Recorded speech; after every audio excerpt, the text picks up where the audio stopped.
menyempatkan waktunya pada malam hari ini. Tentunya juga kami ucapkan selamat datang untuk Bapak Nofrizal, tim penanganan masalah sampah DLH Kota Batam, yang mewakili Bapak Dr. Herman Rozi SSTP MSI selaku Kepala Dinas Lingkungan Hidup Kota Batam. Selamat datang Bapak, selamat malam. Dan kami ucapkan juga selamat datang kepada Bapak Dr. Ramses selaku Ketua LPPM Universitas Riau Kepulauan. Selamat malam Bapak, ganteng banget malam ini ya Pak. Coba gitu bawaannya. Oke, selanjutnya juga kami ucapkan selamat datang kepada Bapak Muhammad Nur dari Aliansi Jurnalis Independen Batam atau AJI Batam. Selamat datang Bapak, selamat malam. Dan tentunya juga kami ucapkan kepada Bapak Arifin Effendi Papahan selaku Ketua Yayasan Pelita Hijau Nusantara. Mana nih bapaknya mana? Bapak, terima kasih sudah mengadakan acara yang sangat luar biasa ini ya Bapak ya. Dan tentunya juga kami ucapkan selamat datang kepada presenter yang sangat luar biasa yang pada malam hari ini akan menjadi moderator kita. Sangat spesial sekali. Tentunya beliau ini adalah presenter RRI Pro 1 Batam. Ada Kak Sarah. Halo Kak Sarah. Kalau Kak Sarah yang jadi moderator, biasanya bawaannya jadi lebih ceria dan lebih cerah serta lebih semangat. Terutama bapak-bapak yang ada di belakang, jadinya lebih semangat gitu.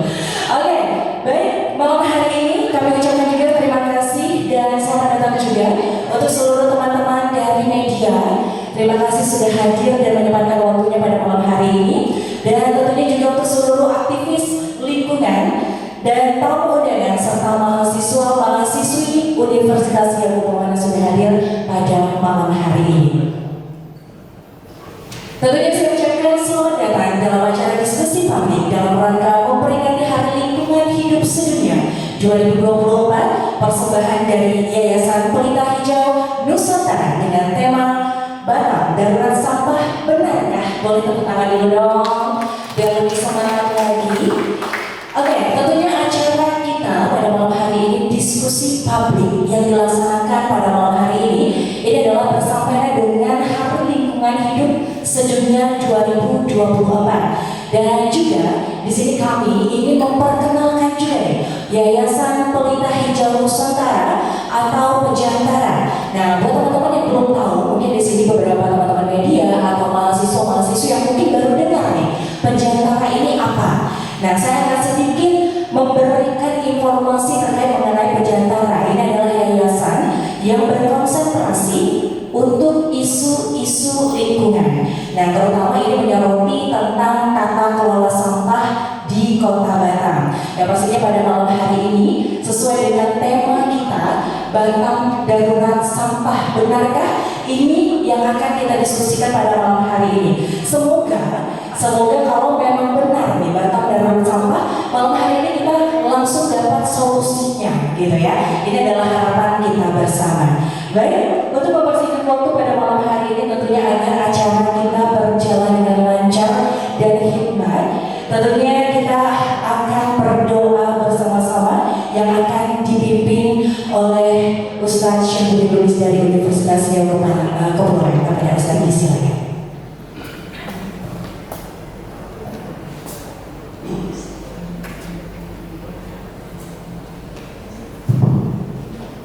Assalamualaikum warahmatullahi wabarakatuh. Salam sejahtera untuk kita semua. Pada hadirin sekalian, sama-sama kita berdoa sesuai dengan keyakinan kita masing-masing. Biridha'illahi wa syafa'ati Rasulillah sallallahu alaihi wasallam. Qirabil Fatihah. A'udzu billahi minasyaitonir rajim. Bismillahirrahmanirrahim. Alhamdulillahi rabbil alamin arrahmanir rahim maliki yaumiddin. إياك نعبد وإياك نستعين اهدنا الصراط المستقيم صراط الذين أنعمت عليهم غير المغضوب عليهم ولا الضالين. نعوذ بالله من الشيطان الرجيم. بسم الله الرحمن الرحيم. الحمد لله رب العالمين والصلاة والسلام على أشرف الأنبياء والمرسلين وعلى آله وصحبه أجمعين. اللهم صل على سيدنا محمد وعلى آل سيدنا محمد. اللهم صل على سيدنا محمد صلاة تنجينا بها من جميع الأهوال والآفات وتقضي لنا بها جميع الحاجات وتطهرنا بها من من جميع السيئات وترفعنا بها عندك على الدرجات وتبلغنا بها أقصى الغايات من جميع الخيرات في الحياة وبعد الممات إنك سميع قريب مجيب الدعوات آمين آمين يا قاضي الحاجات. اللهم إنا نسألك السلامة في ديننا والدنيا والآخرة وعافية في جسدنا وزيادة في علمنا وبركة في رزقنا وتوبة قبل الموت ورحمة عند الموت ومغفرة بعد الموت. اللهم هون علينا في سكرات الموت والنجاة من النار والعفو عند الحساب. ربنا لا تزغ قلوبنا بعد إذ هديتنا وهب لنا من لدنك رحمة إنك أنت الوهاب. ربنا لا تؤاخذنا إن نسينا أو أخطأنا. ربنا ولا تحمل علينا إصرا كما حملته على الذين من قبلنا. ربنا ولا تحملنا ما لا طاقة لنا به واعف عنا واغفر لنا وارحمنا أنت مولانا فانصرنا على القوم الكافرين. ربنا آتنا في الدنيا حسنة وفي الآخرة حسنة وقنا عذاب النار والحمد لله رب العالمين. والسلام عليكم ورحمة الله وبركاته. Waalaikumsalam warahmatullahi wabarakatuh. Terima kasih kepada Ustaz Syafri Lubis yang telah memimpin doa kita pada malam hari ini. Baik, untuk mempersingkat waktu malam hari ini kita akan langsung saja ke acara inti ya untuk diskusi publik. Dan sebelumnya kami ingin mengundang dulu untuk narasumber kita yang sudah hadir pada malam hari ini untuk segera duduk di kursi panas yang ada di atas panggung. Kita bilang ini kursinya panas Pak, walaupun warnanya abu-abu tapi tetap panas gitu ya. Karena kita akan berdiskusi malam hari ini. Apakah diskusi ini akan panas atau adem-adem ayam aja, atau nantinya kita akan mendapatkan solusi atau tidak? Kita lihat saja nanti. Dan kita langsung saja mengundang untuk narasumber kita yang sangat spesial, tentunya jauh-jauh datang pada malam hari ini ke Universitas Kepulauan, Profesor Dr. Agung Damar Syekti selaku Rektor Universitas Raja Ali Haji Tanjung Pinang. Kami silakan kepada Profesor untuk segera menempati tempat duduk yang telah disediakan. Selanjutnya juga narasumber selanjutnya yaitu Bapak Nofrizal, tim penanganan masalah sampah DLH Kota Batam. Kami silakan Bapak untuk segera menduduki tempat duduk yang telah disediakan. Dan tentunya juga kami undang Dr. Ramses selaku Ketua LPPM Universitas Riau Kepulauan. Silakan Bapak. Dan satu lagi narasumber spesial pada malam hari ini yaitu kami undang Bapak Muhammad Nur dari Aliansi Jurnalis Independen Batam atau AJI Batam. Kami silakan Bapak.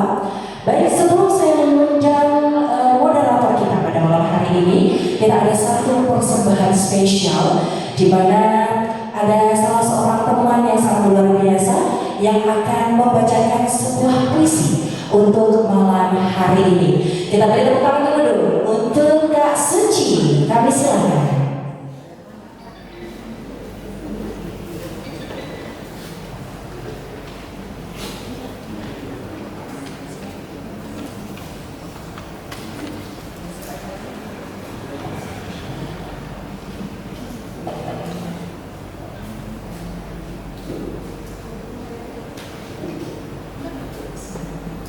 Assalamualaikum warahmatullahi wabarakatuh.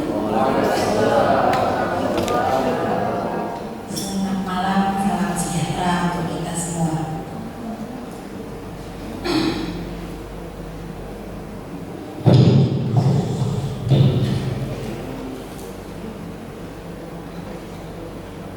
Membaca tanda-tanda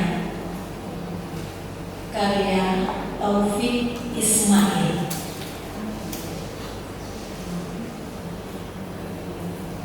Ada sesuatu yang rasanya mulai lepas dari tangan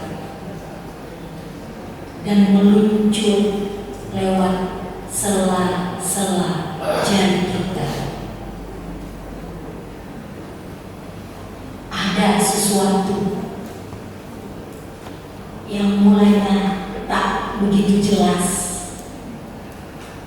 tapi kini kita merasakannya. Kita kita saksikan udara abu-abu warnanya. Kita saksikan air danau yang semakin surut jadinya. Burung-burung kecil tak lagi berkicau di pagi hari. Hutan kehilangan ranting, ranting kehilangan daun, daun kehilangan dahan, dahan kehilangan hutan.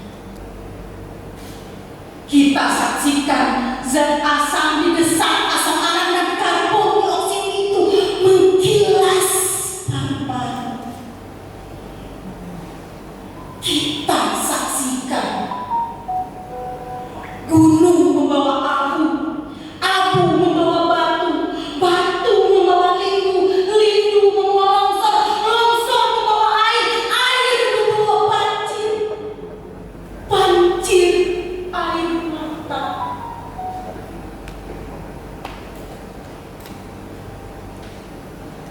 Kita telah saksikan 1000 tanda-tanda. Bisakah kita membaca tanda-tanda? Allah,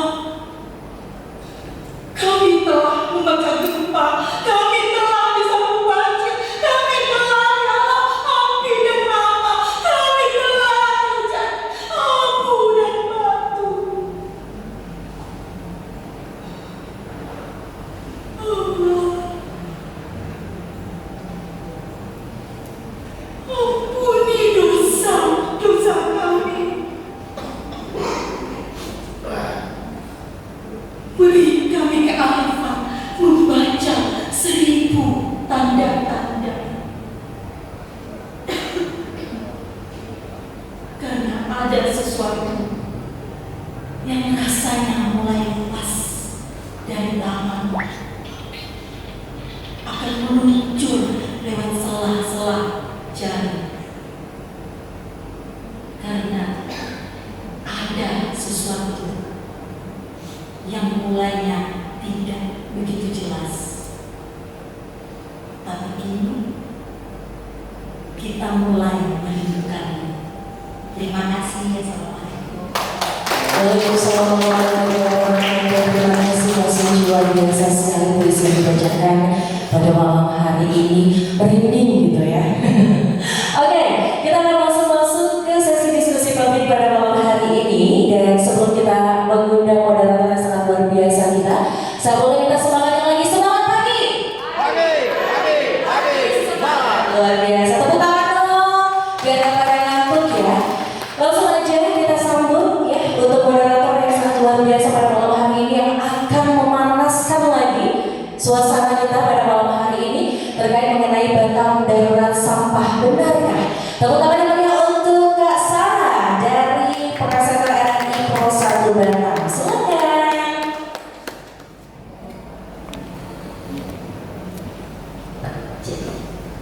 Baik, selamat malam para audiens malam hari ini. Pertama, saya meminta kepada seluruh audiens untuk melakukan mode silent di handphone masing-masing. Boleh?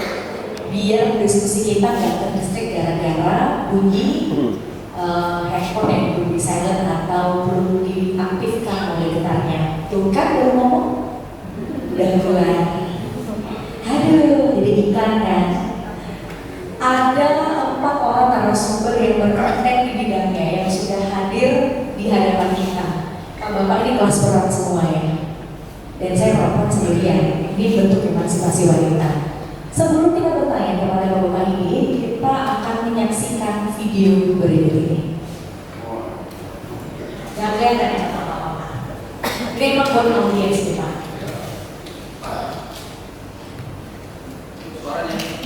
Pembuangan akhir di Taman Bogor. Korelasinya dengan tema Batam Darurat Sampah, benarkah? Dengan fakta ada 1000 ton per hari sampah dihasilkan oleh rumah tangga, industri ataupun sektor pariwisata.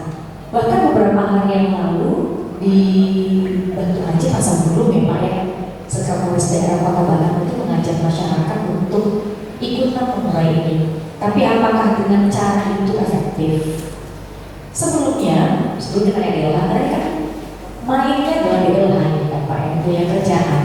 Banyak regulasi yang terus diperbarui, kemudian juga meskipun beberapa faktor eksternal yang nggak bisa kabarnya adalah berbuat terhadap pengolahan sampah di TPA Banda Bogor. Bagaimana kalau kita ke Pak Ramses, Dr. Ramses, di mana beliau merupakan ketua LPPM, Lembaga Penelitian dan Pengabdian kepada Masyarakat.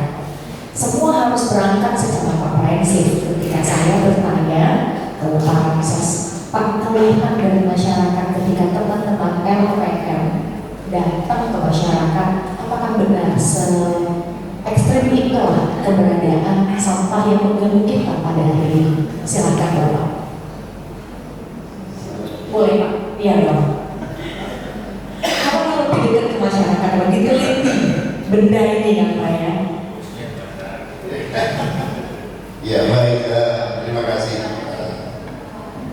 Ya tentu kita sama-sama bagian juga dari masyarakat, dari manapun kita beraktivitas secara institusi gitu ya. Tapi kita sendiri kan bagian dari masyarakat. Kemudian tadi karena ini menyinggung juga bagaimana peran LPPM tadi bagaimana di. Gak ada aduannya dari masyarakat ke LPPM, ada aduannya ke Pak. Oh gitu. Karena kan ketika misalnya turun ke lapangan, melakukan penelitian, mengambil sampel, mendengarkan suara itu kan supaya LPPM. Iya, ya untuk saat ini memang karena ini direct ya pertanyaan bukan tidak terbuka, ada pertanyaan langsung ya. Jadi memang secara langsung tidak, tapi kita memiliki beberapa program yang bersentuhan langsung dengan masyarakat, terutama pada program pemberdayaan masyarakat, kemudian ada juga program KKN yang kemudian kerja nyata mahasiswa yang turun ke masyarakat. Itu ya memang salah satu dari problem kita semua tentunya, bukan menunjuk siapa, tapi ini adalah menjadi tanggung jawab kita semua. Itu memang salah satunya adalah tentang sampah. Satu pertanyaan yang kemarin ini real Pak, dari teman-teman di masyarakat itu ketika sebelumnya ini kan sudah ada diskusi di media radio ya. Jadi ada yang tanya, Pak, ya itu benar itu katanya, karena armada sampah itu kayaknya tidak terlalu reot. Jadi malah dia membuat sampah di jalan-jalan. Jadi salah satu fenomena itu ada, dan itu tidak kita pungkiri. Nah mungkin aduan-aduan seperti itu ya bisa kita rasakan. Oke. Baru karena sudah dengarkan dari LPPM, Pak, ini kan mewakili masyarakat yang mereka lagi dekat ketika KKN ya Pak ya, dekat ke DLH. Pak, angka 1000. Kemudian di video juga ada armada pengangkut sampah yang udah lewat, kemudian jatuh di dekat flyover ya Pak ya. 1000 itu angka real atau bagaimana Bapak melihatnya? Aku agak bingung nih karena ini pertanyaan disetting oleh Pak Herman sih sebenarnya, yang begitu Pak Herman itu nggak bisa hadir ya apalagi di luar kota, akhirnya mendelegasikannya kepada Pak Rafli ya. Ini pertanyaannya, ketika aku memilih kata, takutnya berbicara kebijakan kan? Silakan Bapak. Baik, terima kasih. Seharusnya Pak Herman Rozi duduk di sini, atau setidaknya Pak Kabir. Cuman mereka lagi berhalangan. Pak Herman Rozi lagi di Bali, Pak Eka lagi di Bali. Jadi saya mendadak jam 5 lewat saya ditelepon, saya disuruh ke sini. Saya pikir diskusi biasa, tidak umum. Tahunya formal seperti ini. Agak shock ya Pak. Pak. Maaf lah. Nah itu dia, ketika nge-set pertanyaan itu juga agak bingung gitu. Mendadak memang. Karena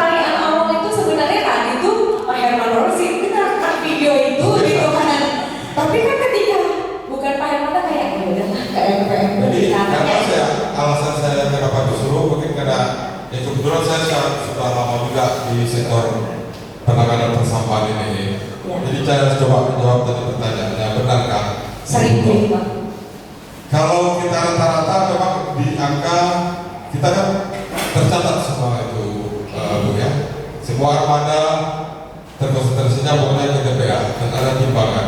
Jadi kita akumulasi rata-rata 800 sampai 1000 ton per hari rata-rata seperti itu, Bu.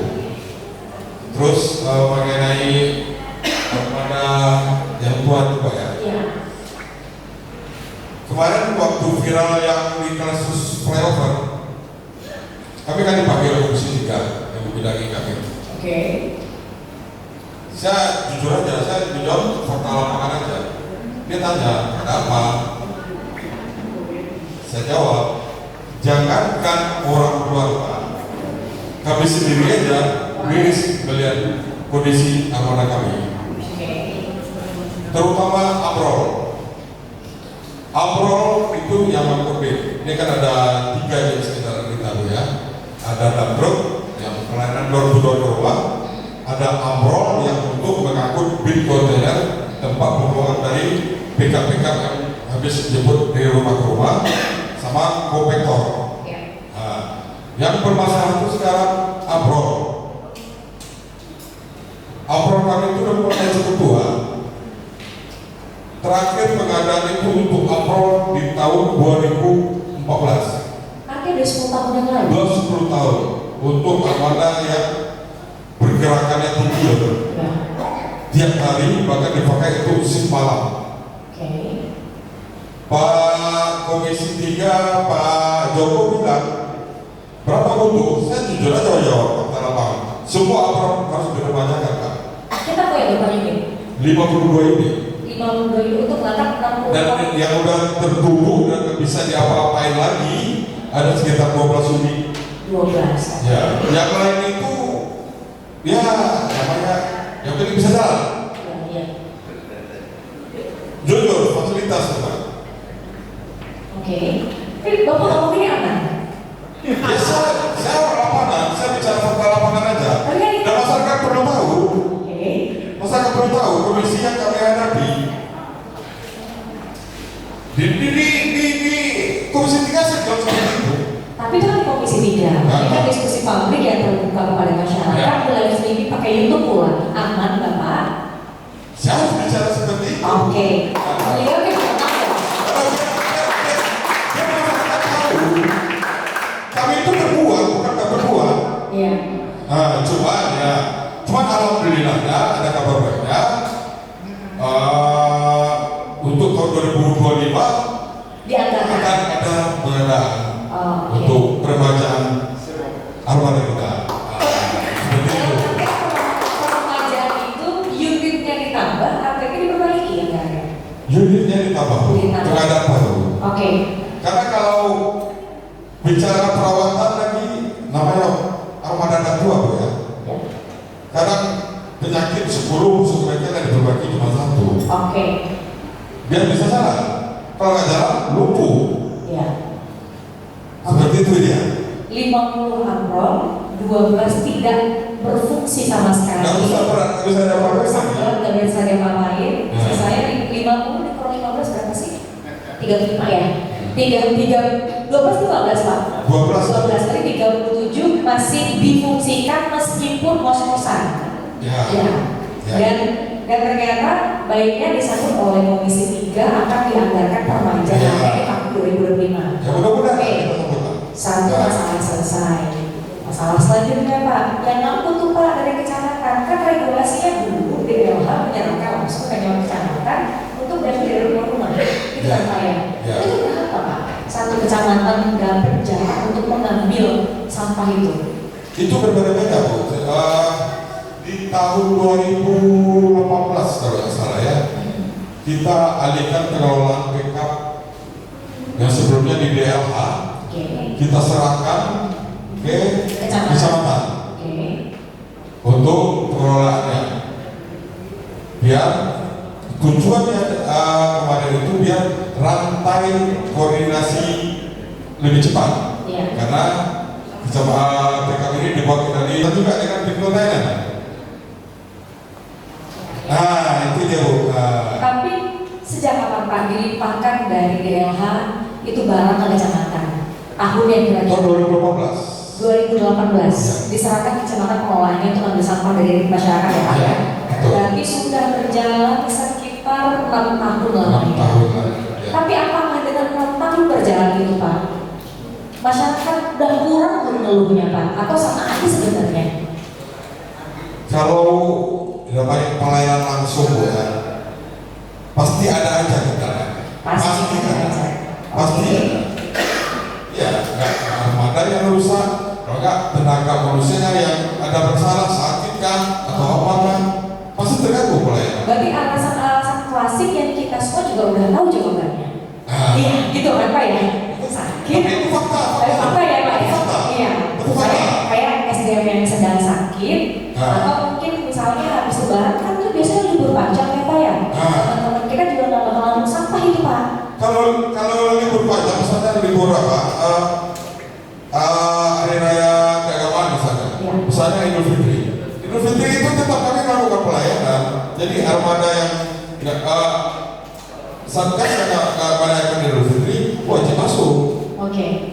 Kita terus berikan rupa Bu. Begitu juga saat Natalan nanti. Yang nggak merayakan Natalan wajib masuk. Oke, apakah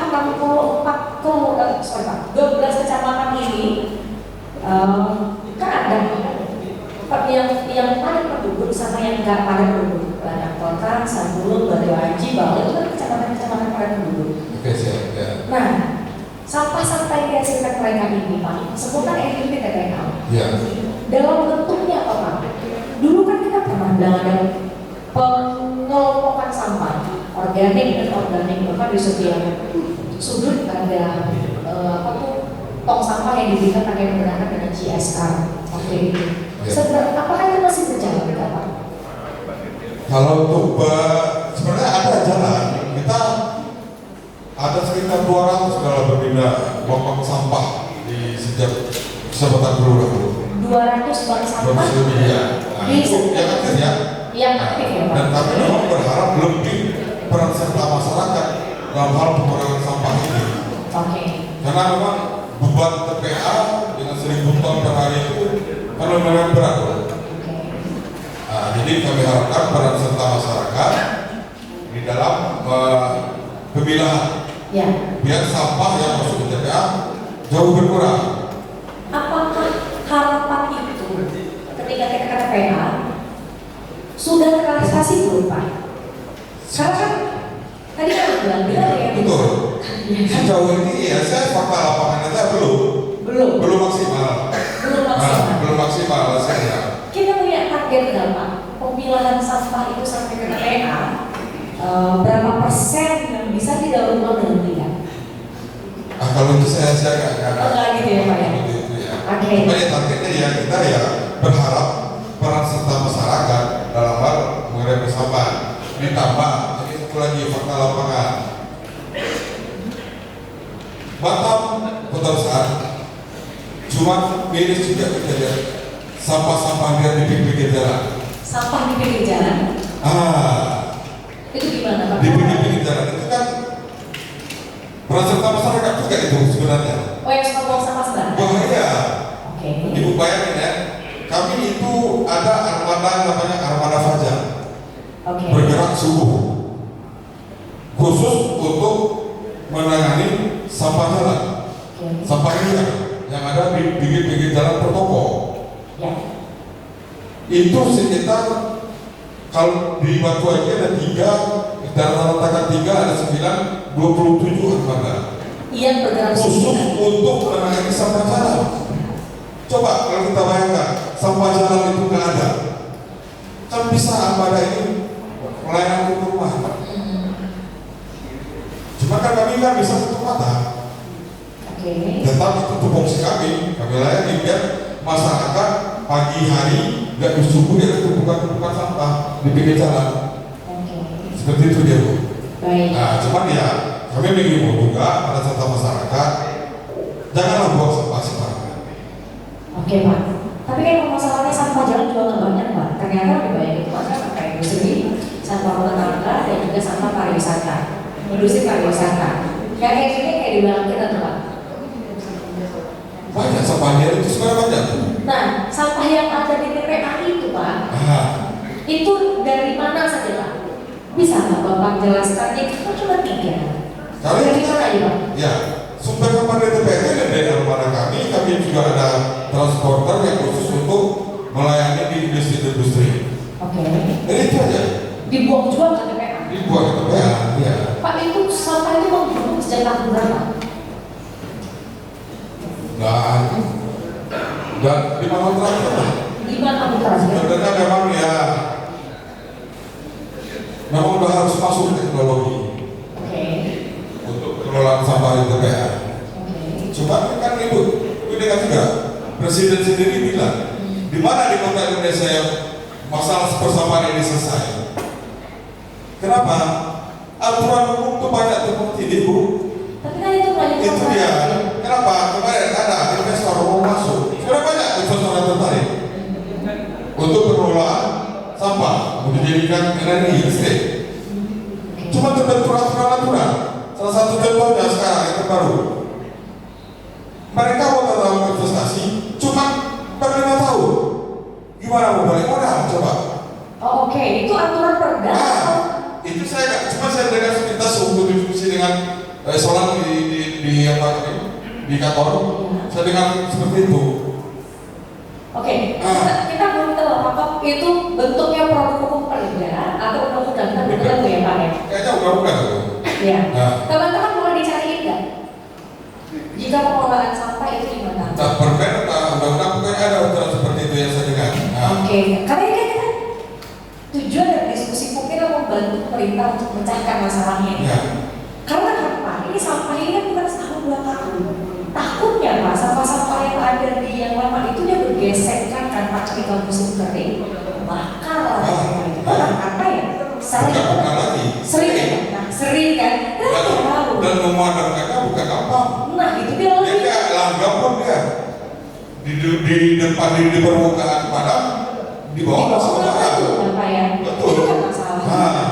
Nah, jadi itu cuma air hujan lah yang bisa membantu. ya kan Tuhan juga lah yang memadamkan api itu kan Pak ya. Iya. Gitu. Nah itu Seperti itu Bu. Tambah lagi kendala kita ya infrastruktur kita juga terbatas di TPA. TPA sebesar itu cuma 2 alat peran yang aktif. cuma 2. Fungsi alat berat itu apa Pak di TPA? Mendorong landfill di tubuh tanah. Oh, oke. Rusak, Nggak bisa ngapa-ngapain. pincang. Makanya kemarin ya sekarang ini kondisinya memang lagi ya pelayanan memang agak terdelay di tengah masyarakat. Kenapa? Selain mobil armada kita yang rusak, TPA juga lagi ada masalah. Alat berat rusak juga. Jadi mereka bongkar antri. Nah ini masalah apa itu? Iya. Nah itu. Pak, terus kemudian Pak, apa tidak harusnya mengatakan bahwa ini tuh udah harus diapakan lah gitu Pak? Karena kan daya tampungnya kan tidak mungkin sampai 50 tahun lagi gitu Pak. Betul, ya makanya memang harus teknologi dan Berapa tahun Pak? Tinggal nih, itu perlu studi juga. seingat saya dulu Perlu Pak. studi khusus ya. Seingat saya itu Pak, seingat saya Pak ya. Kabarnya kan kekuatan daya tampung TPA itu tinggal waktu sekitar 10 tahun. Artinya kan 10 tahun hitungannya masih di bawah tahun 2020. Anggap masih di 2 tahun lagi. Langkah sampai di jangka pendek itu belum ada Pak dari dibahas. Selain kita masih menunggu teknologi itu Pak. Ya, tapi sekarang landfill itu aja yang kami lakukan. Dan itu di standar dari KLHK seperti itu juga. Satu-satunya cara, nggak ada lagi yang lain. Apa itu semua? Baik Kita rekomendasi dari KLHK seperti itu juga. Landfill, Oke. kontrol landfill, dorong, timbul. Itu udah berapa habis Pak? Di TPA itu dorong timbul. Nah dari dulu cuma banyak kendala ya, alat pesawat gitu kan. Terus permasalahan jadinya. Dulu di tahun 2020, sehingga saya dulu awal pandemi Pak Hilman itu pernah mengatakan bahwa akan dicarikan sebuah pulau untuk sampah ini. Itu gimana Pak? Aja, nggak tahu saya. Ya. Itu juga Mas ini ya Pak? Oke, baik Pak, kalau begitu Pak. Kalau itu kan lebih repot lagi, karena ada transportasi laut lagi itu katanya. Nah, Kan lalu lagi. iya. Nah, Sebenarnya terkait Nah, lebih efektif itu yaitu masuk teknologi. teknologi. Ya. Jadi alasan Itu jawabannya sebenarnya. satunya ya Pak. Iya. Gak lagi yang Iya, lain. kota-kota lain kan seperti itu juga. Itu kan Singapura kan, Singapura sudah lapor bakar langsung kan. Iya, Singapura di sekarang bakar sampai ya berapa kali filter sampai asap yang keluar itu udah zero apa? Iya, tidak ada menghasilkan polusi. Dan teknologi perlu cost. Oke. Nah itu dia Bu. Baiklah, ini kita juga sedang mendengarkan curhat dari Pak DLH. Ya. Kita ke Profesor Agung dulu. Prof, DLH juga nggak pernah begitu, Prof. Kenyataannya gitu katanya. Mau gimana Pak melihatnya dari statement dari Pak DLH kita? Ya, terima kasih Mbak Sarah. Jadi ini menarik sekali. Jadi saya tangkap pertama pentingnya data itu sendiri. Jadi kalau orang bilang itu, if you have no data, you don't have the management. Tapi data penting anak pengelola. If you have this data, you got the poor management. Kalau datanya sedikit, pengelola pasti akan buru-buru. But if you have the good data, you can have the predictive management. Jadi dari data 1.000, 1.200, 800 jadi sangat penting sekali. Setelah kita dapat 1.000, 1.000 itu apa aja? Nah, selama ini mungkin kan hanya tadi tonasinya diukur itu datanya, tapi jika ada data yang lebih detail, untuk bisa memastikan langkah-langkah manajemen kita ke depan. Mungkin salah satu suggestion adalah diperbaiki datanya, pertanyaan sehingga kita bisa lebih memahami ini sampah apa aja yang kita punya juga. Dan kemudian berbicara tentang pengelolaan sampah itu sendiri, tentu ini seperti monumen state. Pada dari state itu kita sudah iblis. Kalau kita lihat gambar awal mana yang dulu negara. Jadi sebenarnya penyelesaiannya harus holistik dari hulu ke hilir. Nah, hulunya apa? Nah, saya pikir ini juga autokoreksi kita juga. Kegagalan dalam sistem pendidikan kita dalam meyakinkan kepada masyarakat atau kepada peserta didik dan masyarakat satu yang baik itu harus dapat dengan sungguh-sungguh. Jadi seperti ini simpel ya. Kita bukan yang contoh ya, kita bukan anti plastik. Kita plastik kita bukan anti plastik. Karena plastik sendiri baik saya dibuat sebagai bahan yang ramah lingkungan, bahan yang sudah dahulu. Problemnya kan tadi, apa problemnya? Pemahaman kita tentang pengelolaan itu yang dulu, sehingga kita tidak mengerti bahwa ini sebenarnya adalah barang yang ya tidak ulang saja. Jadi nggak perlu juga kita harus khawatir dengan plastik ini. Problemnya karena pemahaman tadi kurang, sehingga proses produksi dari sampah ini jadi tadi ngomong masyarakat pemilahan. Jadi kalau semua masyarakat sadar bahwa kita harus memilah sampah sejak awal, itu akan sangat membantu sekali pekerjaan. Jadi mereka ada yang penting. Satu hari satu keluarga di Batam itu satu orang terkabir di Batam itu produksi 57 sampai 58 kilogram plastik. Kalau misalnya sampah, nah sampah itu apa? Yang organik berapa? Yang plastik berapa? Yang hazardous berapa? Dan sebagainya. Jadi sangat penting sekali. Jadi kita bisa langsung tahu potensi-potensi yang bisa dikerjakan dalam pengelolaan. Ini jadi penting sekali. Karena dalam pengelolaan dalam manajemen pengelolaan sampah nomor satu adalah avoidance. Jadi hindari memproduksi sampah. Kita sekarang tidak bisa menghindari bahwa ini setelah ini saya minum, saya buka, ini pasti lagi sampah. Mau dibuang kemana? Buang ke pasar sini, besok ditaruh di depan negara tadi, nggak nanti pasukan di sebuah pengambilin kan. Akhirnya di dalam area saya untuk campur kotoran-kotoran lain. Jadi kalau mau dipilah sama scavenger sama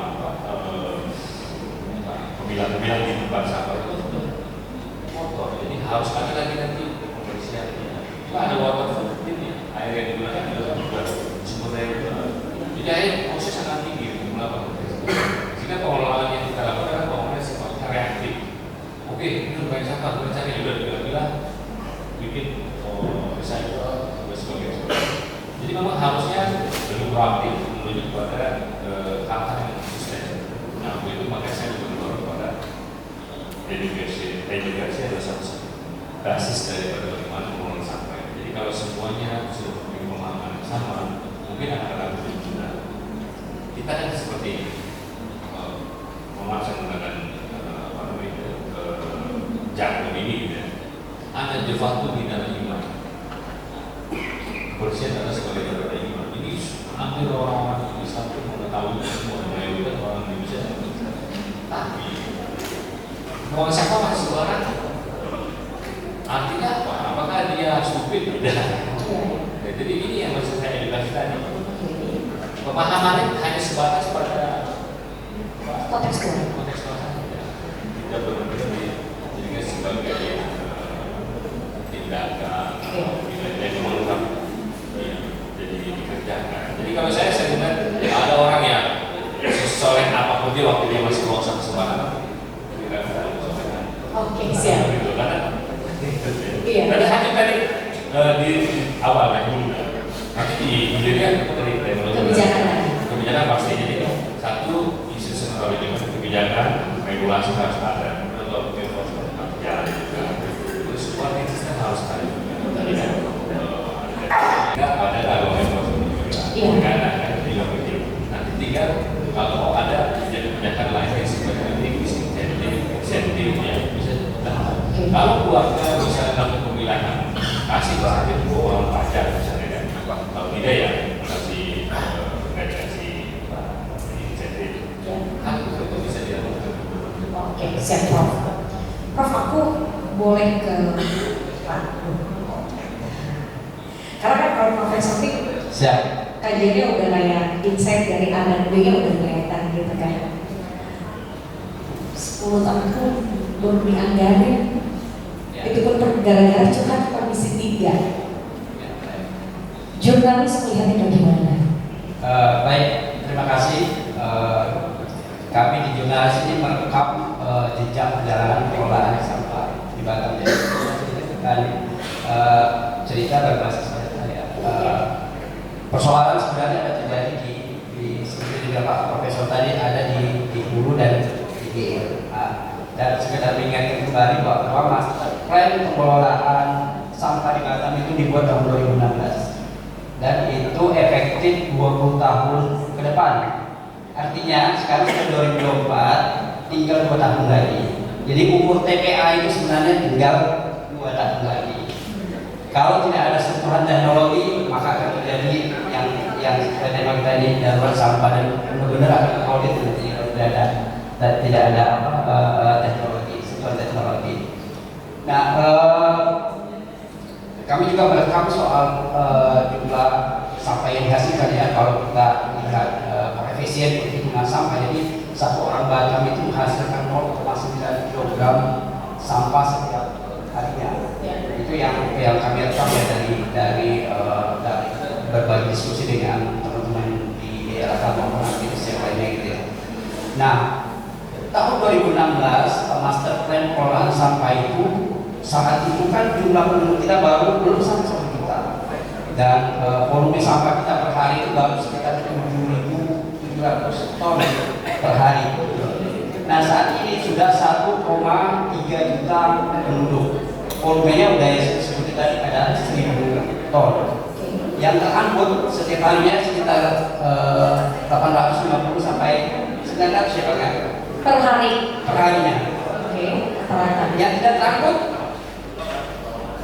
kalau kita lihat ya sekarang muncul, disebutkan tadi muncul di tepi jalan banyak TPS ilegal. Dagangan. Itu kan tidak terangkut. Kalau terangkut semua mungkin lebih dari 1.000 ya Bang dalam sehari.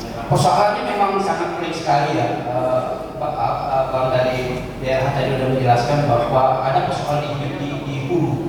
Persoalan di hulu itu pertama yang tadi masalah alat angkut ya. Alat angkut itu kalau dalam catatan kami itu hanya 156 dan itu dianggarkan rata-rata pengadaannya rata-rata 2000 tahun 2014. Padahal idealnya alat angkut untuk sampah itu maksimal 8 tahun. Itu udah harus pengadaan. Tapi ada kabar gembira tadi ya Pak ya. Katanya tahun 2025, artinya setahun sebelum oleh TPA ini. Setahun Itu masih terselamatkan nggak jiwa TPA ini? Nah, kita akan bahas sampai ke sana. Jadi, sepanjang yang kami ikuti sudah ada 50 perusahaan yang mau mengelola di TPA itu, tapi semuanya balik kanan. Kenapa balik kanan? Abang Nehal tahu nih. Gitu. Jadi ada yang meminta pengelolaan tadi perlu saya tahu nih kalau dalam catatan kami itu pemerintah rata-rata mau mengasihkan hanya 30 tahun. Nah kalau dalam sistem bisnis sampah ini, kalau dari teman-teman saya yang pernah datang itu BEP-nya lama sekali, jadi tidak bisa 30 tahun, minimal 60 tahun. Tapi apa kendalanya? Bisa dikasih atau tidak? Tidak bisa, regulasinya nggak pernah begitu. Nah, kita ada perda nomor 11 tahun 2011, ya kan ada perdanya, regulasinya ada, tapi itu perlu direvisi supaya bisa pengusaha ini masuk mengelola sampah sampai dengan 50 tahun baru bisa BEP. Perda ya Pak? Iya perda. Nah kalau 30 tahun boleh ada juga yang mau masuk. Tapi pakai TPV namanya kan? Ya, Pak? TPV itu bisa 200 sampai 300 ribu per ton. Jadi kalau dikalikan dengan jumlah tonase per hari itu sekitar Pemko harus mengeluarkan sekitar 240 juta per hari. Anggarannya berapa? Kalau dari catatan kami itu di tahun-tahun sebelumnya hanya 600 miliar. Kemudian 60 miliar dan terakhir sekitar 70 miliar. Kita bandingkan ya, saya sedikit buka data ya. Surabaya itu produksi sampahnya 1.500 ton per hari, anggarannya berapa? 800 miliar. Kemudian DKI Jakarta 7.000 ton per hari, anggarannya berapa? 3,2 triliun. Nah kita ambil yang paling sedikit kan, Banyumas itu cuma 75 ton per hari, anggarannya berapa? 25 miliar. Batam 1.000 ton per hari cuma 70 miliar gitu. Membayar gaji pekerjaannya yang jumlahnya 1.034, ya kan Pak? Jumlah pekerjaannya itu 1.034 kali mungkin kalau saya saja kali 3 juta aja per orang, itu udah habis separuh untuk membayar gaji tenaga kerja yang masuk sampah. Ya, 46 M. Pak boleh pakai mikrofon? Iya. Karena bisa dibuka mikrofonnya Pak. 46 ini udah lebih dari separuh dari anggaran yang ada gitu.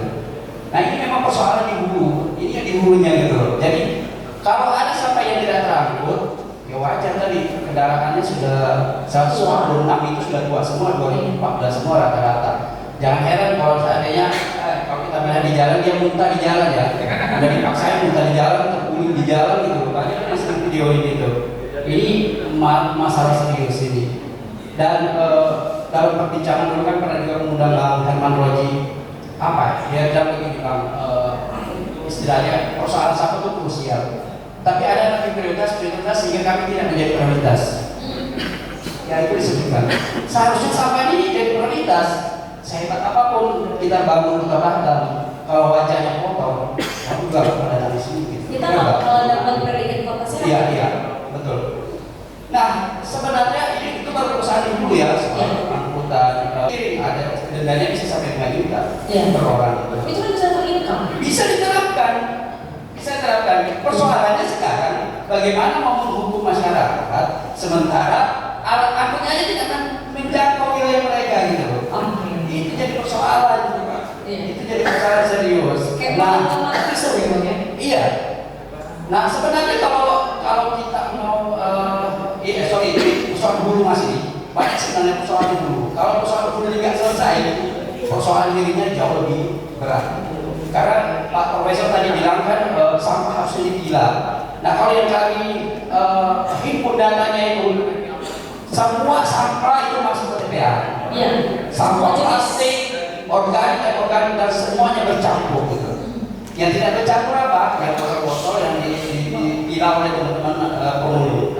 Itulah yang tidak masuk kondisinya seperti itu. Jadi 50% itu sampah tidak memiliki nilai ekonomis masuk ke sana, 50% memiliki sampah ekonomis. Itulah yang di KSKS oleh teman-teman kita di TPA.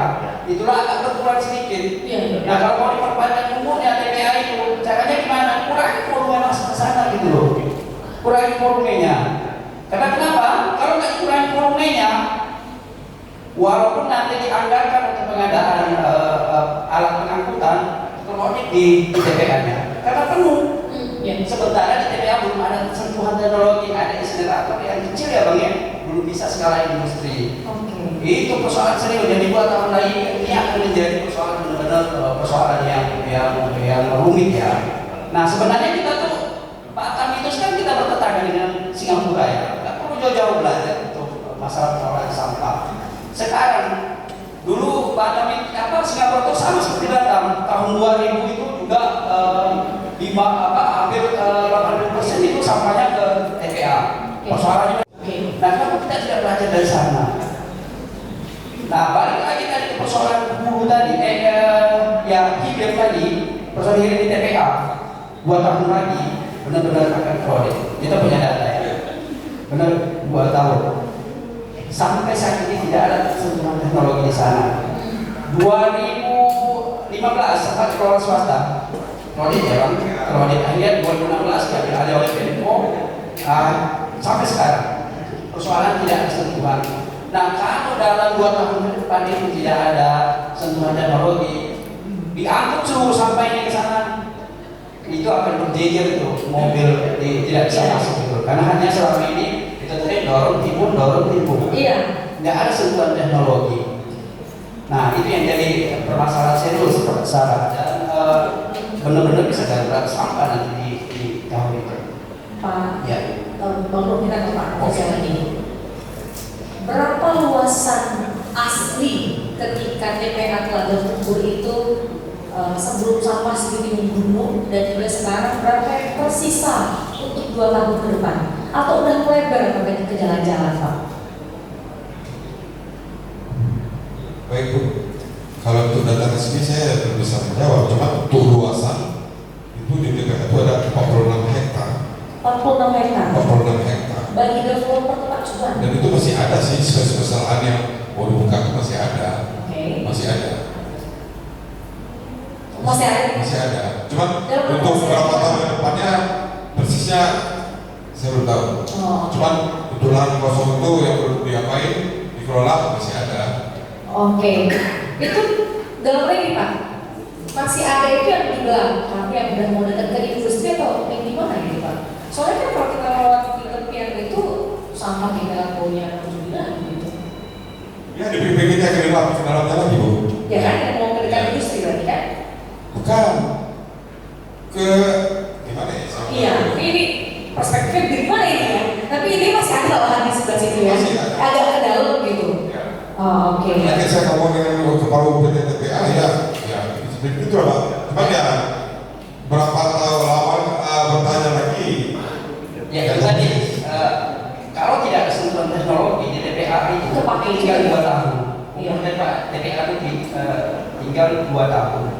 Nah sementara tidak ada kemarin investor baru ada 2 katanya yang mau masuk, itu satu dari Singapura, satu lagi dari Thailand, tapi belum jelas. Karena rata-rata itu minta TPV. Mereka mau tambah TPV tapi mau tahun tadi kan gitu. Tapi itu juga yang kelola dari hilir ke hulu. Dari hulu ke hilir. Regulasi tidak ada regulasi yang membolehkan mengolah dari hulu ke hilir. Maka apa yang perlu dilakukan? Perdanya diubah. Iya. Tapi kita pernah nggak ngedorong DLH mungkin misalnya minta ke Komisi 3 untuk di DPRD untuk diubah sebagainya ya, kemudian juga teman-teman jurnalis membuat catatan khusus bahwa ini perlu diubah, nggak zamannya lagi gitu kan, apalagi dengan 1,2 juta dulu berdumatan cuma 800 ya. Di master plan-nya tadi memang ada kosong, tapi kalau 2 tahun tidak ada sentuhan teknologi itu selesai. Maka kita juga di jurnalis mendorong bagaimana supaya ada investor yang mau masuk, diberi kemudahan. Jangan nanti baru investornya baru masuk nanti lu bisa stop berapa. Sudah gitu mundur orang. Ini belum bicara soal penyewa ini ya banyak investor sebenarnya. Itu tadi kami mencatat 50 investor yang masuk di sepanjang pengelolaan sampah di Batam, semuanya mundur. Dia datang presentasi atau balik kanan. Ya kalau teman-teman bisik-bisik lu bisa demokrat atau Iya, saya pengelolaan sampah itu zero profit gitu loh. Yang penting pelayanan oke, sampah teratur, semua teratasi. Misalnya pada senang gitu loh. Gitu. Nah, cara yang terpenting adalah harus ada sentuhan teknologi insenerator pembakaran tadi itu. Dan itu juga dilakukan oleh Singapura. Seperti saya jelaskan tadi, kemudian harus dari sini ada. Jepang juga melakukan seperti itu. Iya. Dulu ada wacana memang zaman Pak Nyarkadir waktu jadi wali kota, saya masih ingat tuh. Ya kalau TPA ini penuh, kita kirim ke pulau. Iya. Pulau mana? Iya udah nggak ada kan? Pulau mana? Singapura aja di pulau Semakau itu adalah sampai yang benar-benar tidak bisa lagi didaur ulang, disimpan di danau yang sudah diberi treatment tersendiri sehingga kalau dia bocor ke laut itu tidak menimbulkan pencemaran. Sudah sampai segitunya. Bahkan teknologi inseneratornya itu yang dipakai untuk pembangkitnya, yang seperti dibilang Bapak tadi. Kalau keluar asapnya nggak ada polusi. Itu kan polusi sebenarnya, tapi mereka sudah menggunakan teknologi yang memungkinkan tidak ada lagi istilah begitu keluar udah gak sehat. Iya. Atau udah batas toleransi. Pada pertemuan terakhir dengan Komisi 3 sempat Pak untuk dibahas soal revisi perda. Tak ada. Dia cuma bilang armada aja. Armada aja. Kan Ya, kayak gitu makin malu lah gitu kan. Armada kami Ya. bilang dibeli-beli. Jadi Karena Komisi 3 kami juga pernah mengundang untuk membahas masalah sampah ini tahun lalu ya di PowerPoint. Kami podcast dengan mereka. Mereka waktu itu Pak Amintas yang dia juga sudah melihat bahwa Perda 11 ini memang sudah harus diubah. Karena di situ juga membahas soal tarif ya. Sekarang tarif terbulan itu sekitar 7.000 ya. Rumah tangga itu adalah 9.000. Memang dapat 9.000 itu tarifnya masih yang sangat rendah ya, rendah sekali. Nah, mungkin bersempena dengan itu yang terpenting adalah bagaimana kita mengurangi volume dulu. Ini teknologi belum ada. Tapi kalau dikirim terus ke sana dia akan penuh. Lalu apa yang bisa dilakukan? Penggunaan sampah seperti yang dibilang Pak Profesor tadi. Dipilah sampah plastiknya, dipisah karena sudah ada industri juga di kabel yang bisa mengolah plastik. Tapi mereka butuhnya sampah apa? Yang bersih. Sampah kita semua bercampur dengan ini. Nah, kalaupun nanti pakai teknologi insenerator, sampah kita itu basah. Bahkan mohon maaf, ada juga kadang-kadang Bang yang dulu kali ya waktu keluar swasta, kadang bicara di film itu tadi. Kebetulan saya depan rumah saya itu ada saluran air. Jadi ketika sudah penuh itu diambil untuk disiram sampai basah sebasah-basahnya supaya berat. Kalau ada baru dinaikin di dalam ini kan gitu. Karena ada kita ini. Itu kondisi yang terjadi yang kami sorot ya. Karena ini kita mengikuti perkembangan pola sampah ini memang mulai dari master plan dari tahun 2009. Dan ada lagi yang menarik. Satu, mungkin belajar dari Singapura itu tempat yang paling dekat. Tapi kita perlu juga belajar mungkin mereka dari luar. Rwanda itu kotanya belum kacau sekali. Segi reduksi tinggal dari 1% saja. Ini memang itu dikategori sebagai bagian, jadi memang bisa. Nah, kalau tadi masih pada lahan 28 hektar dan sebagainya kan, TPA kita tidak diprotek sebagai sanitary landfill. Jadi nggak ada alignment-nya, nggak ada lapisan DPE yang meminimalisasi pencemaran air tanah. Menurut saya salah satu rekomendasi yang kita berikan dari sini, selain dari hulunya tadi diperbarui ya, yang dan digitalisasi harus ada komitmen kita untuk sama-sama memastikan bahwa perlu sesuatu yang lebih dan sudah jadi saya satu insenerator besar di Batam ini untuk bisa menyelesaikan program itu. Tapi bukan berarti hanya itu selesai. Dari awal kita pembinaan karena insenerator kalau kita bisa memindahkan di rumah kita 1 kilogram dari per hari saya produksi di Batam, ternyata 30% adalah sampah sisa makanan. Maka ini masuk dalam TPA yang aman, dijadikan biogas atau dijadikan pupuk, jadi bernilai ekonomi juga. Terus yang tadi yang bisa recycle yang masuk ke unit recycle, baru yang nanti tidak bisa lagi kirim ke insenerator. Jadi mungkin dari 1 kilogram per individu itu yang ke insenerator bukan 1 kilogram total, tapi mungkin 300 berapa itu pokoknya usia makanya juga dan efektivitasnya di sini. Kan saya kalau hanya material organik kita bakar, itu dijadikan sebagai bahan bakar apakah itu metan, apakah itu nanti bahan pupuk dan sebagainya. Jadi apakah dulu penelitian. Iya. Baik, kita ke ketua LPPM. Melakukan penelitian kan perlu melibatkan mahasiswa. Mahasiswa kita kan rata-rata kerjanya malam ya, kuliahnya siang kan kerja. Amatis deh sih mahasiswa kita. Kayak udahlah tuh pekerjaan memikir aja lah katanya gitu. Ada nggak ekonomer? Satu Pak. Dari sekitar audiens yang mengaku kan banyak. Gimana itu Pak? Ya baik, memang rumit dan unik sebenarnya diskusi tentang apa yang kita sebetulnya produksi sendiri toh.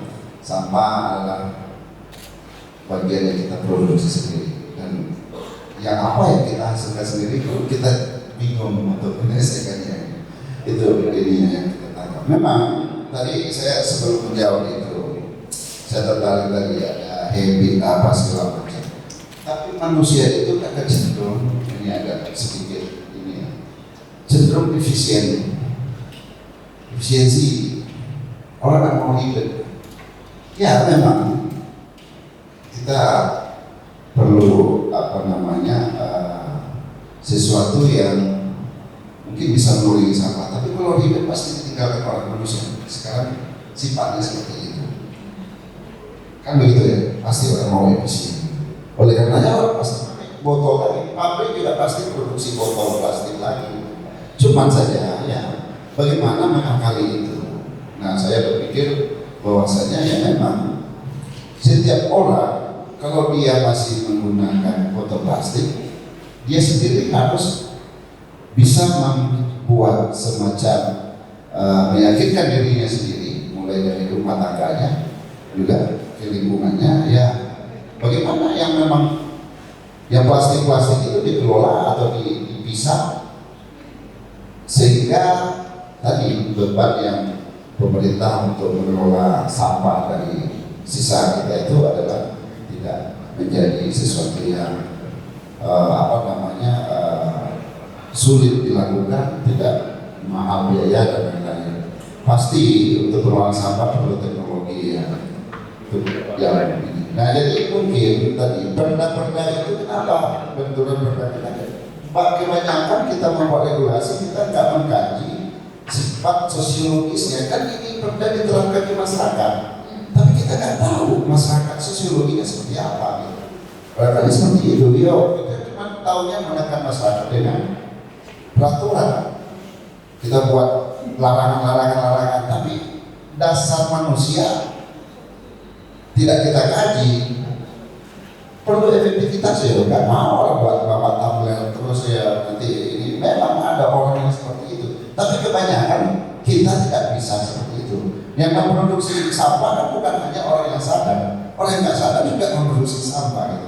Nah, saya cenderung lebih memang ke awareness itu terus dilaksanakan. Kemudian ada peran-peran yang dijalankan oleh sebagian masyarakat mungkin, oke, sampah plastik kami yang tangani, oke, organik kami yang tangani. Kalau bagi saya, organik nggak jadi problem, karena dia nggak panjang umurnya, ya kan, pasti terurai. Alam menyediakan mekanisme itu di pro, juga guru saya mengajar itu, pasti nggak akan masalah, gitu kan, dan tidak akan berdampak panjang dan kepada lingkungan. Nah, ya. Tentu tadi berawal dari kita perlu data.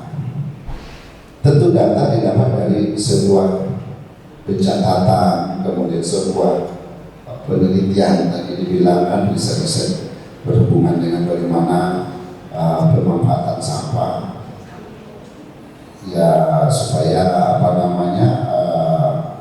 semua yang kita lakukan itu intinya ya memang tidak akan 100% hilang, tapi setidaknya mengurangi itu tadi kan. Kalau pemerintah sudah menyediakan itu TPA, mungkin umurnya bisa lebih panjang. Menggunakan teknologi ya, teknologi juga bisa umurnya panjang, itu presiden juga. Umpamanya kalau sudah terpilah dari rumah tadi, kalau seandainya tidak terpilah kan bisa dibandingkan. Kalau tidak terpilah ini hidupnya 24 jam, mesin mobilnya hidup terus sampai malam, angkut terus, manusianya kerja terus. Kalau dipilah mungkin dari 100 unit mungkin yang operasi setengahnya, saya pakai setengahnya. Jadi mungkin hal-hal seperti itu perlu dipercepat. Nah, pemerintah sebenarnya harusnya itu memotret psikologi masyarakatnya. Tadi dicontohkan di Rwanda ya Pak ya. Di Rwanda itu memang presidennya persis tahu perilaku masyarakatnya. Setelah perang, itu kan habis-habisan. Kemudian mereka mau menjadi negara yang tujuannya adalah pariwisata.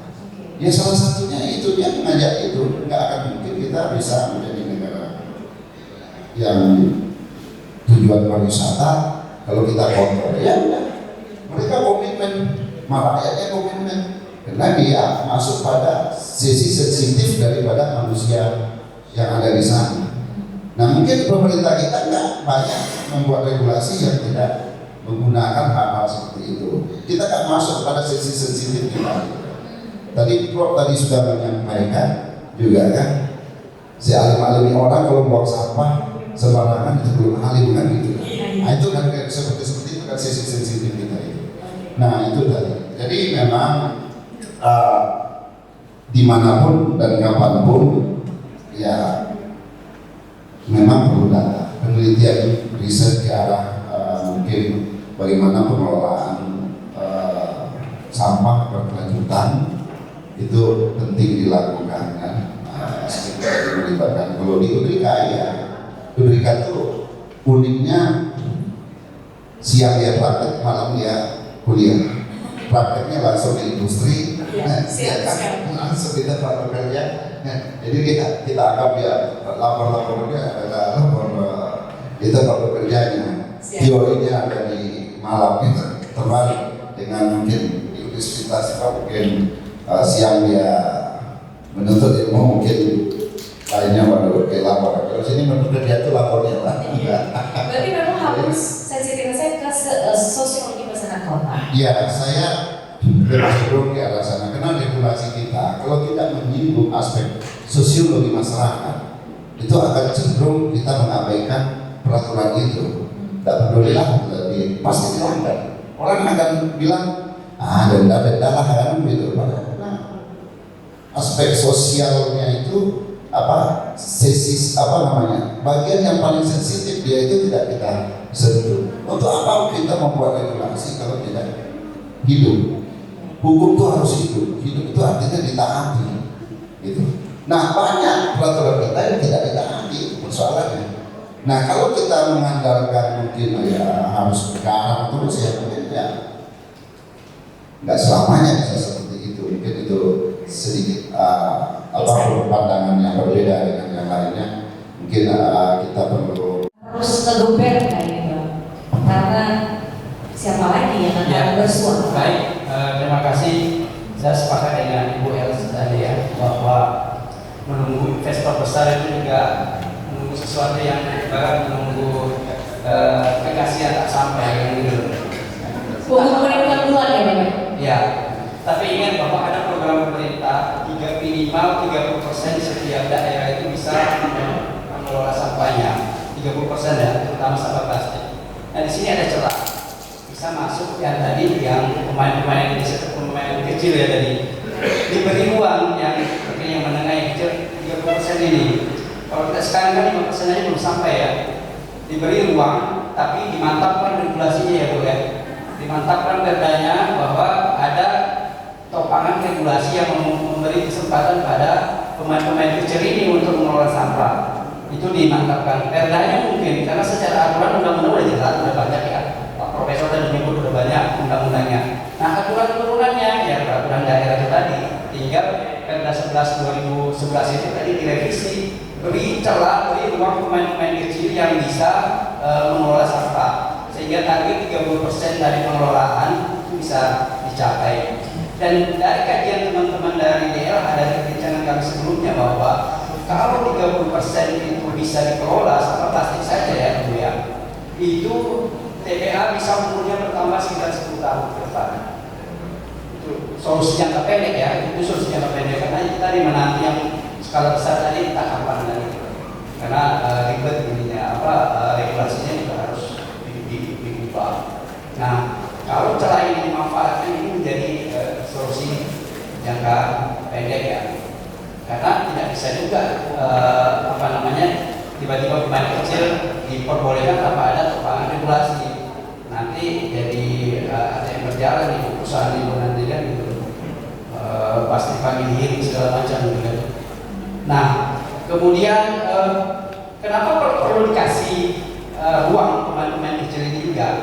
Karena 50% sampah yang masuk di TPA itu masih memiliki nilai ekonomis. 50% itu di TPA Telaga Pulau. Nah, 50% lagi butuh sentuhan teknologi. Nah, saya kira itu. Terus pemerintah kan punya target zero complaint ya, zero complaint. Jadi seharusnya memang ini menjadi benar-benar dimatangkan regulasinya, ditegakkan aturannya. Sebenarnya dengan Perda 11 itu tahun 2011 itu sudah jelas sanksinya. Cuma agak miris juga dengar statement dari Pak Kadis kemarin bahwa dia mengatakan bahwa tak tega menerapkan sanksi ke masyarakat. Tak tega tega aja masih buang sampah, padahal kalau tak tega kan gitu. Tapi saya bisa memaklumi kenapa Pak Kadis ngomong seperti itu. Ini tahun politik. Jadi tentu tidak akan mau melakukan hal-hal yang bisa mengganggu kreativitas di atas dia kan gitu. Tahun politik. Tapi sampai dari politisasi gitu. Karena ini harus diselesaikan gitu. Kemudian itu tadi 30% target tadi ya, ada 50% masih bernilai ekonomis yang bisa diolah di TPA itu tadi. Kemudian saya sepakat dengan adik tadi yang menyebutkan bahwa ini tanggung jawab bersama. Memang sampai tanggung jawab bersama, dan kalau kita memulai dari rumah kita sendiri, lalu di kampus, lalu di sekolah-sekolah, dan itu tidak bukan di Singapura. Mungkin berapa tahun depan akan terasa ya Pak hasilnya. Mungkin 2-3 tahun, 5 tahun, dan itu bisa memperpanjang umur TPA. Bisa memperpanjang. Semakin sedikit volume sampah yang masuk ke TPA, maka umurnya semakin bertambah. Nah, ada juga saran sedikit Pak, saya sedikit. Mungkin dari kacamata jurnalis kami ya, ada hal yang menarik juga untuk teman-teman bisa, terutama dari jurusan teknik ya, bahwa di TPA juga sudah ada memang pengolahan secara skala kecil ya, sampah-sampah yang tidak memiliki nilai ekonomis. Ya seperti tadi di botol ini, kalau ini masih punya nilai ekonomis. Tapi tadi mereknya itu, plastik mereknya itu tidak memiliki nilai ekonomis lagi. Nah kalau itu diolah, sudah ada contohnya ya Pak di TPA. 16 kg sampah plastik yang tidak memiliki ekonomis itu bisa dibuat papan sepanjang 2 meter dengan tebal 10 cm. Itu sudah dilakukan Pak, meskipun skala kecil. Di TPA ada. Kemudian dibuat paving block sudah ada. Bahkan ada juga dibuat gitar dengan bahan baku dari plastik yang tidak memiliki nilai ekonomis. Maksud saya ini, teman-teman teknik mungkin bisa membuat kajian lebih lanjut atau penelitian lebih lanjut yang terkait misalnya paving block yang dengan tingkat kekerasan tertentu, mungkin skala kecil nanti bisa dibuat dalam skala besar. Nah, selain itu mungkin juga bisa mengambil peran ini. Bagaimana persoalan kita ini sekarang adalah memisahkan sampah. Di TPA itu hanya ada bantuan dari Kementerian PUPR yang alat untuk memisahkan sampah. Terima kasih sebagai closing statement.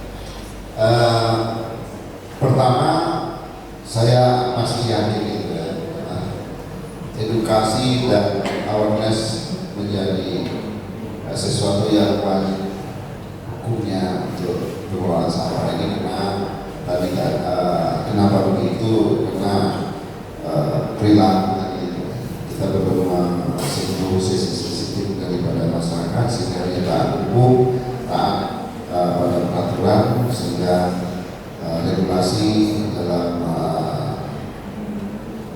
proses pengolahan sampah dari rumah itu betul-betul bisa diberikan. Itu yang pertama.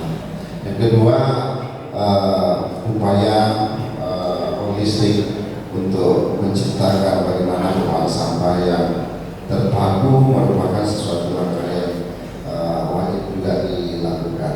Kita tidak tidak bisa dihilir lain orang, dihulu lain orang. Kalau ini bisnis pasti dia gagal. Nggak akan ada yang mau untung sedikit itu, nggak ada yang mau.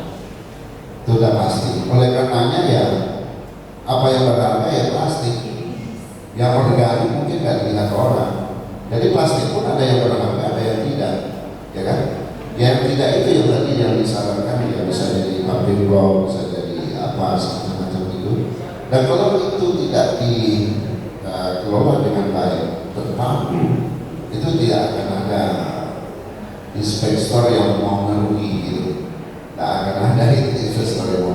Itu gambaran dari saya, Nah itulah realitanya. Kenapa inspektor dalam pengelolaan sampah itu tarik dulu ya karena nggak mau merugi. Kan itu intinya. Nah yang kedua, yang ketiga adalah bagaimana peran semua orang. Karena kami adalah masyarakat di kampus ya, kami juga sesuai menjalankan tridharma perguruan tinggi, melakukan proses-proses program-program dari masyarakat, tentu akan melibatkan banyak orang, dan semakin banyak yang peduli lebih baik, semakin lebih cepat dalam penanganan sampah. Nah, pemerintah sebenarnya mendorong masyarakat society untuk melakukan hal baik itu. Nah, itu peran pemerintah mendorong, apakah itu yang pengusahanya, apakah itu yang NGO-nya seperti Majalah Daerah ini atau yang lain-lain gitu kan. Mungkin peran akademiknya dilakukan oleh Profesor Agung untuk melakukan bisa kumpulan bagaimana membuat langkah-langkah strategis ke depan dalam pengelolaan sampah di kota-kota khusus. Oke, karena Prof tadi karena Pak tadi umumnya mendengarkan masyarakat, aku dapat sedikit catatan dari panitia.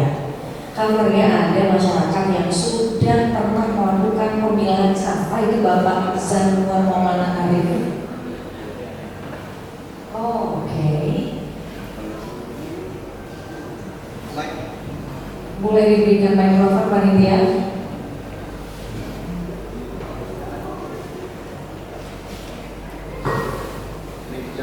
Ya, di belakang kita bisa dibaikkan mikrofonnya.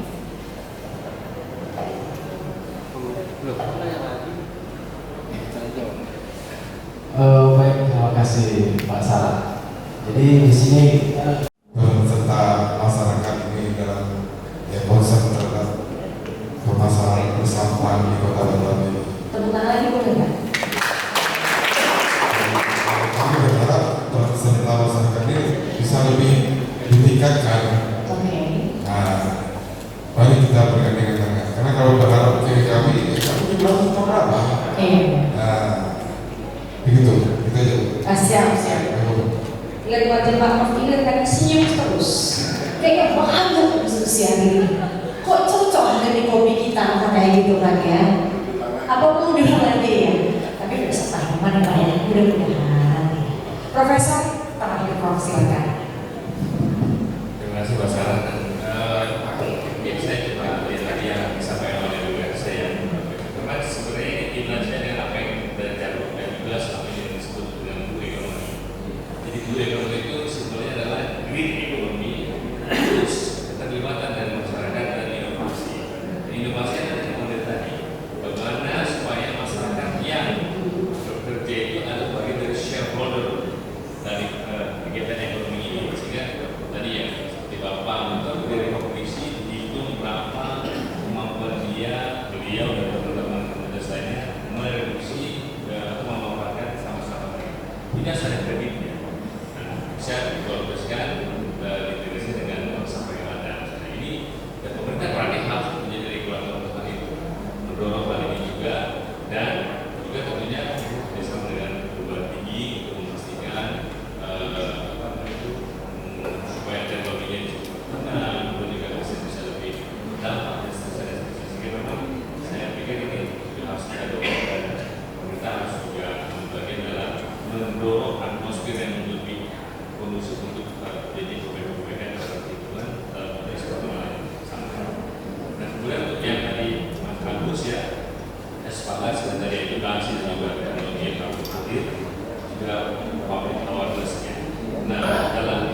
Kemudian juga bisa tadi adanya sampah yang bisa diberikan polusi udara, terutama adanya produksi gas listrik bisa menyebabkan kerusakan dalam ozon. Ini akan menimbulkan climate change, kan?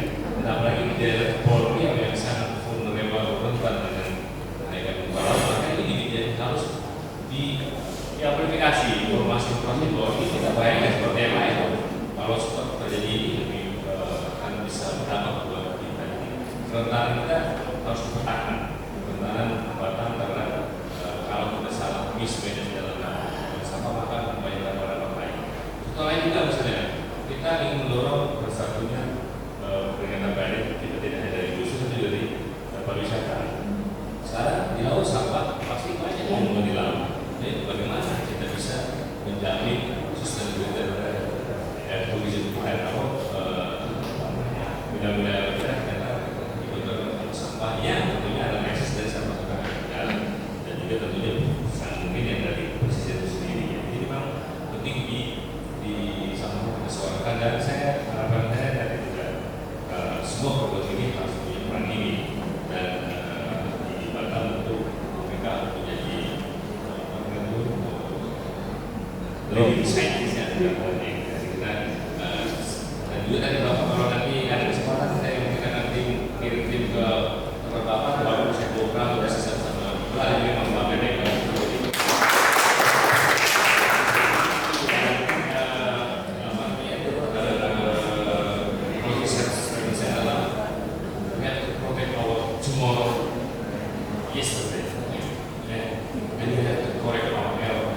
karena sejatinya kita harus sudah melindungi masa depan kita sejak dari hari lalu dan kita banyak salah yang perbaiki usaha kita supaya kita bisa memperoleh masa depan kita untuk masyarakat. Terima kasih. Terima kasih.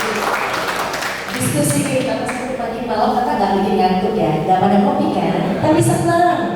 Baiklah kalau gitu kita berikan tepuk tangan luar biasa untuk Bapak Kapolres kita yang Bapak Profesor Agung Damar dari Rektor Unrah, kemudian yang kedua ada Pak Kapis BLK tapi diwakili oleh Bapak Mofri, kemudian juga yang ketiga Dr. Ramses yang merupakan Ketua LPM Mereka, dan juga yang keempat jurnalis senior kami yaitu Bapak Muhammad dari Aliansi Jurnalis Independen Kota Batam. Ya, kalau dari saya, bumi ini tidak kita titipkan untuk anak cucu kita, tapi anak cucu kita lah yang menitipkan bumi kepada kita.